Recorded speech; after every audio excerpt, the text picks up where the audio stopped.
Tatlong tauhan lamang ang kailangan upang maunawaan ang lihim ng tagumpay ni Rian. Isang may-ari ng maliit ngunit sikat na karinderya, si Rian mismo, ang kanyang matagal ng empleyadong si Proy, at ang isa sa kanyang regular na customer na si Joshua. Maagang umaga sa karinderya ni Rian, si Proy ay abala sa paghahanda. Si Rian ay nakangiting nag-aayos ng mga misa. Aling Rian, ang dami na namang order ngayon. Mukhang masaya ang mga tao. Oo nga, Proy. At masaya rin ako. Alam mo ba, ang pagiging masaya ay nakakahawa at ang pagiging maayos ay nakakainganyo. Totoo po yan. Mas masarap magtrabaho pag masaya ang lahat. At alam ko naman po na pinahahalaga ninyo kami. Dumating si Joshua, isang regular na customer. Magandang umaga po, Aling Rian. Ang bango naman po na niluto nyo. Magandang umaga rin po, Joshua. Ano po ang sa inyo? Ang usual ko lang po, alam nyo naman po kung anong gusto ko. At alam ko naman na masarap at malinis ang mga pagkain nito.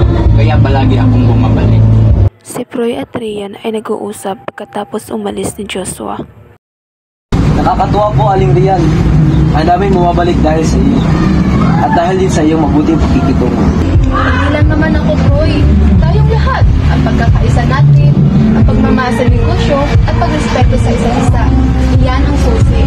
Ito ang tayos mo sa negosyo. Hindi lang kita ang habol natin. Kundi ang pagkakaisa at kaligayahan. Ang pagiging maayos ay nakakaakit. Isang araw na may kaunting problema sa karinderya, naubusan sila ng isang sangkap. Naku, Aling Rian, naubusan tayo ng bawang. Paano na ito? Huwag kang mag-alala, Proy. Solusyon tayo dyan. Tawagan mo sa mangkador yung supplier natin. At sabihin natin sa mga customer yung sitwasyon. Ang pagiging tapat ay mahalaga.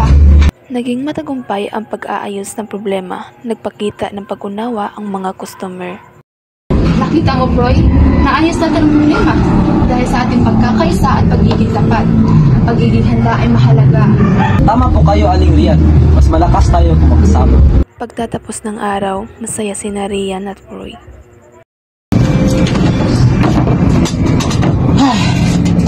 Natapos at naubos rin.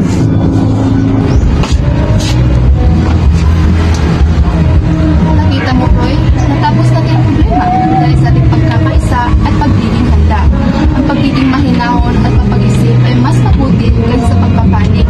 Iyan ang ganda ng pagsunod sa prinsipyo ng Taoismo. Pagkakaisa, pagbalanse, paggalang, at pagiging handa. Oo nga po, Aling Rian. Mas madaling harapin ang mga hamon kung kalmado tayo at nagtutulungan. Nakita ko rin kung gaano kahalaga ang pagiging tapat sa ating mga customer. Kaya mas nagtitiwala sila sa atin. Eksakto! Ang pagtitiwala ay mahalaga sa isang matagumpay na negosyo. Ang pagtitiwala ay nabubuo sa pamamagitan ng pagiging tapat at pagbibigay ng magandang serbisyo. At yan ang tunay na yaman. Nagtatapos ang eksena. Naipakita na ang tagumpay ni Rian ay bunga ng kanyang pagsunod sa mga prinsipyo ng Taoismo, pagkakaisa, balanse, paggalang at pagiging handa.